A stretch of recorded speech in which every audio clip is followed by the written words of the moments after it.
कैसा होगा। एक घटना सुनाता हूँ मेरे घर की और अपनी बात खत्म करता हूँ कि आने वाला हिंदुस्तान कैसा होगा, ध्यान से समझने की ज़रूरत है। कुछ चंद वर्षों पहले की बात है, तब मेरी माँ थी, आज अब तो दुनिया में नहीं है। मेरे घर की नाली चौक हो गई।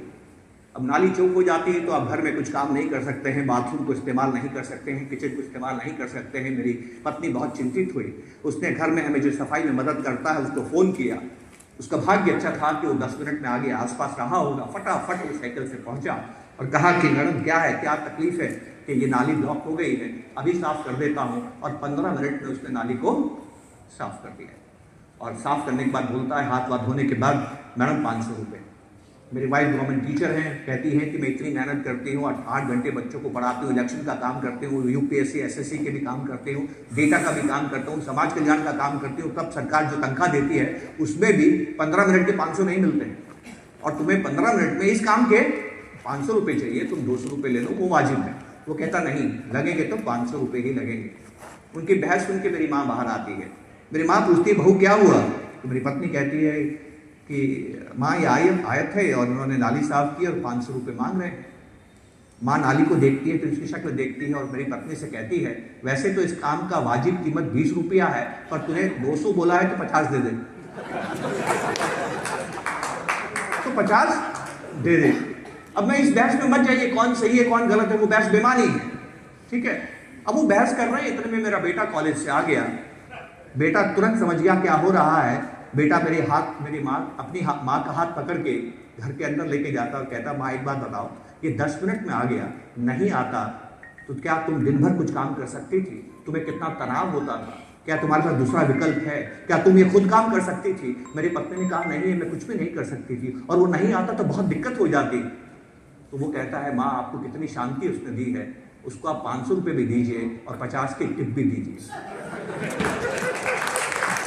अब मेरे घर में 3 जनरेशन है। मैं इस बहस में नहीं जाना चाहता कि कौन सही है कौन गलत है। मैं सिर्फ आपको एक बात कहना चाहता हूं, आप 2025 में निवेश कर रहे हैं।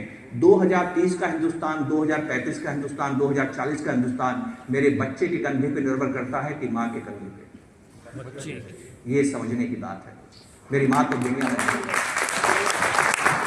आप आने वाला समय कैसा देखते हैं, इसके लिए आपको बड़ों को नहीं देखना। हम सभी अपने वक्त में जीते हैं दोस्तों, हम सभी अपने वक्त में जीते हैं।